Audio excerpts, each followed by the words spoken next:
si Senator Riza, we never dared to ask you to stop asking questions. Who are you? Who are you to tell us to stop asking questions?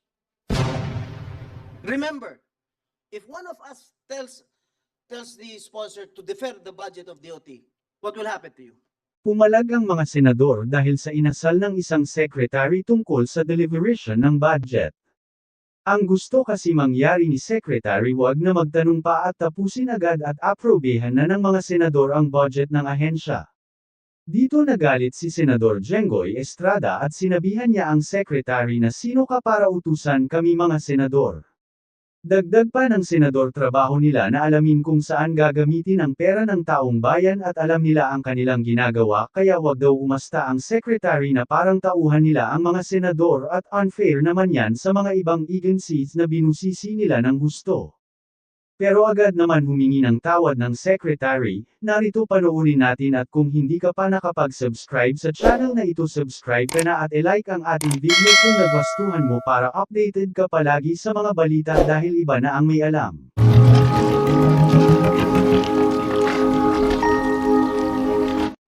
Imagine telling the Senate President, we've been here at 1 o'clock waiting for DOTC's budget to be heard.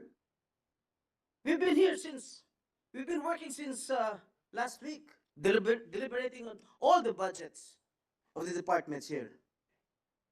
And telling the Deputy Minority Leader to stop asking questions. Kami nga, kahit matagal magtanong si Senator Riza, we never dared to ask her to stop asking questions. Who are you? Who are you to tell us to stop asking questions? You cannot do anything. You cannot do anything here. If I move to defer your budget, or to slash the budget of DOT, because of your actuations and because of your actions towards my colleagues here, what will happen to the budget of DOT? Imagine even Senator Pia Cayetano, you've been texting her even before. That's what I heard from her regarding EJ Obiena's performance. She's a senator, she's a lawyer, she knows what to do. She's a senior member here in this August chamber. You've been a member of PSC, am I right? So you know how the budget runs here in the Senate, or even in Congress. You know, we spend wee hours of the morning here. Am I correct? And why are you complaining? The secretary is not complaining. She's a neophyte secretary. She never complained. Who are you to complain? The secretary is a good friend of all senators here. She never complained. Kahit siguro alas 3 naman here yung budget ng DOT, hindi magre-reklamo yan. Because she knows what's happening here in Congress. Or in the Senate in particular. I think our colleagues, they deserve an apology from you. If the majority leader, the Senate President, will allow us to suspend the rules. And, Yes, actually, just to put it in proper perspective, my dear colleagues, for the information of the departments, we're just doing our constitutional mandate of hearing all the budgets and asking diligently where the funds are being utilized. We have no right to stop any member of the Senate to ask questions, propose amendments, and as Senate President, I will never do that to any of you. So it was very surprising that this person, Ma'am Cynthia, was a friend of mine. We're family friends. And if it was just me, I would just let go of it. But when I heard that you were texting other members of the Senate, particularly more insulting messages to Senator Risa Ontiveros, to stop asking the budget already of the DNR because, you know, you want to take over, you want the DOT to be next in line. That is not proper, that is inappropriate, and I think the sad part about it is she does not know you from Adam. So it's like a text it's like a angry text message from an anonymous person which is, again, as I mentioned, inappropriate.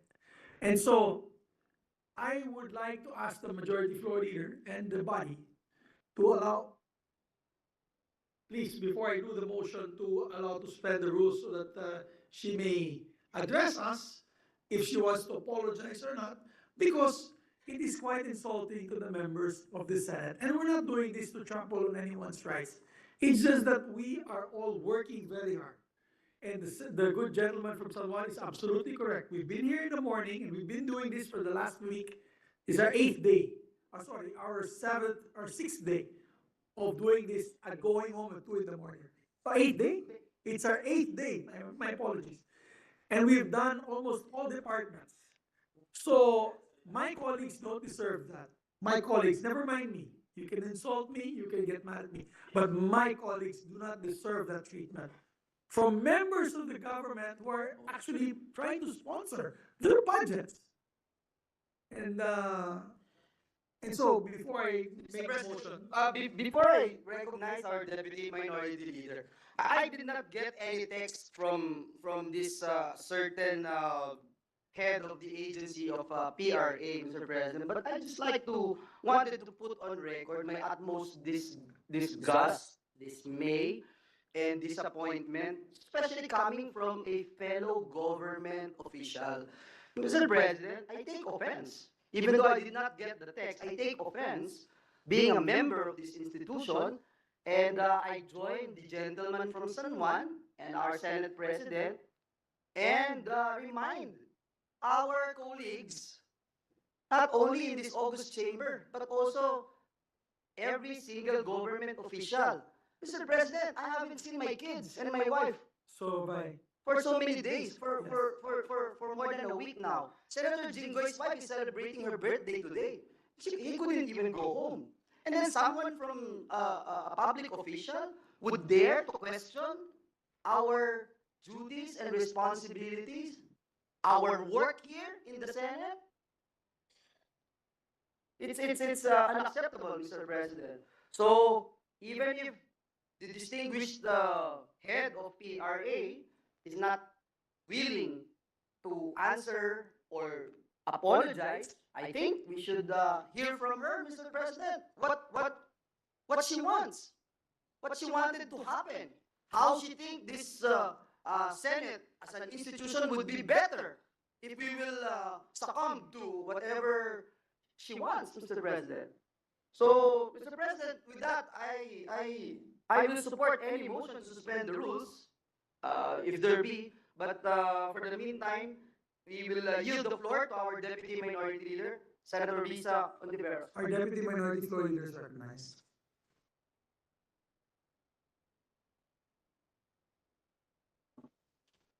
Salamat kayo, Mr. President. Daghang salamat, Mr. President.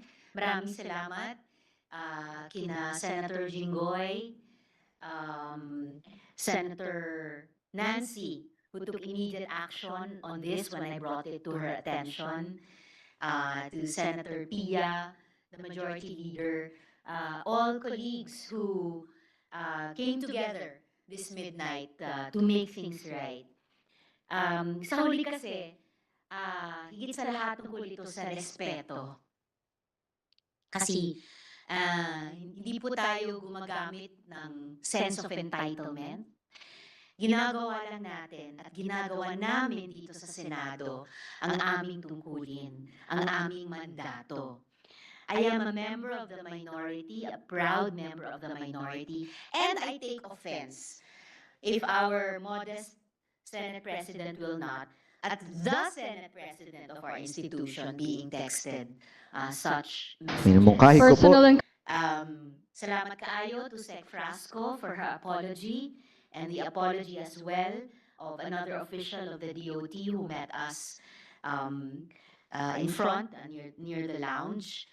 I heard the apology of the person concerned, but I think moving forward, words must be followed by action.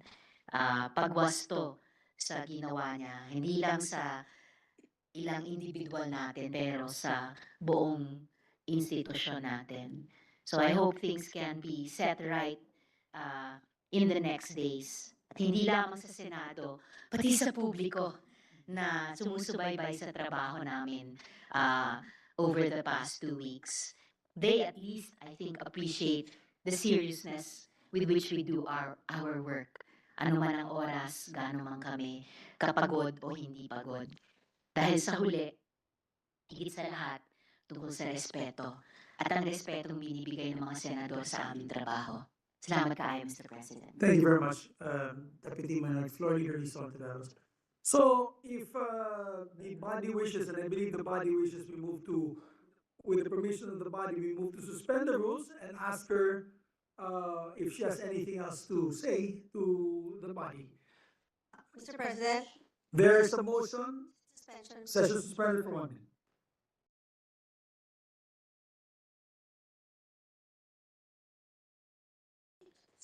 So, Mr. Majority Floor Leader, Mr. President. better that we allow the head of the agencies. That's what I'm going to move, Mr. President, to move that we suspend the rules of the Senate to allow the head of the agency to take the floor, Mr. President. I so move, Mr. President. There being no objection to the motion, motion is approved. So the rules are suspended to allow the secretary to sit down and on behalf of her agency, maybe explain.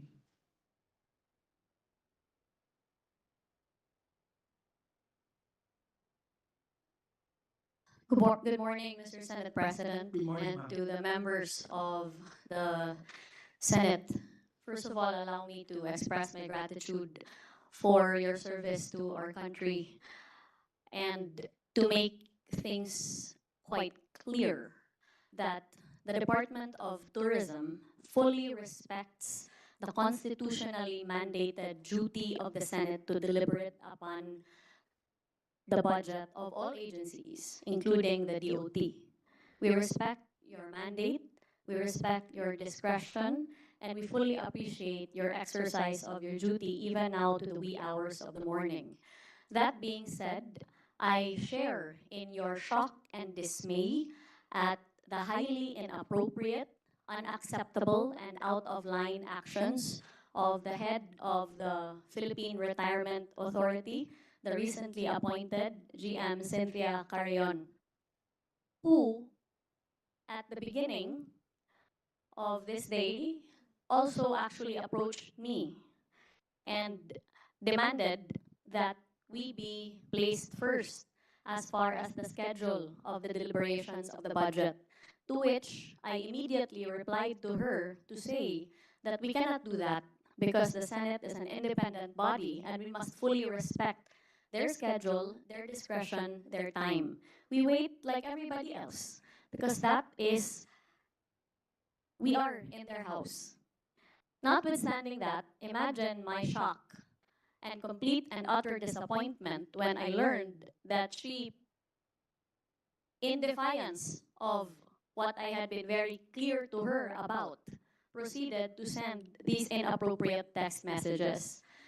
Upon my learning of these actions, as brought to my attention by Senator Nancy Binay, to whom I am very grateful for letting me know, I demanded that she issue an immediate and personal apology to all of the senators, including the good Senate President, for having acted at the height of impropriety, and also to make very clear that she acted on her own and without the imprimatur of the Department of Tourism or any other attached agency or official of the DOT.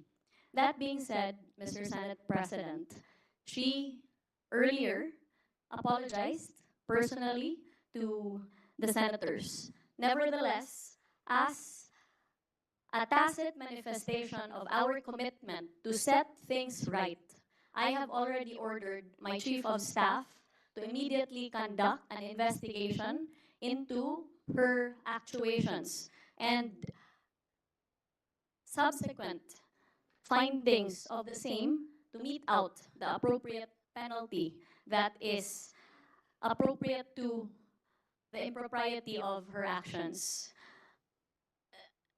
to close, since I am the head of the Department of Tourism, of which the PRA is an attached agency, I would just like to emphasize our due respect to the Senate and to your exercise of your duty. We yield to your discretion, and we thank you for your patience. Daghang salamat. Thank you very much, dear Secretary. And I accept the apology that she gave earlier. We just wanted to put it on record so that the other agencies would know, and all the other members of this government would know that we are doing this not to spite any government agency, but this is, again, as you mentioned, a constitutionally mandated duty for us to see each and every budget of each and every agency to make sure that the funds are spent effectively and efficiently for the people. And so we thank the good secretary. She went to see us earlier inside the lounge and she apologized on behalf of the agency. And it is in no way, Secretary, a reflection of your job. You're doing a great job as Secretary of the Department of Tourism. As I said, almost everybody here, not everybody, loves you and supports you and the department and the great men and women of the Department of Tourism. You're doing a great job for the country. Keep up the good work. So let not this incident tonight, frustrate you, and just keep soldiering on. But once again, thank you for that statement, Madam Secretary. And I believe we can already withdraw the suspension of rules. Mr. President, before I make that motion, Mr. President, and we would like to spread into the records how we continue to respect the Secretary of the Department of Tourism. We still believe in her. We trust her judgment and competencies. May I just put into the record, Mr. President, what RA 6713, Section 4, Letter B, or the Code of Conduct and Ethical Standards for Public Officials and Employees calls on all public servants to be professional. And let me put on record, Mr. President, it provides, and I quote, professionalism.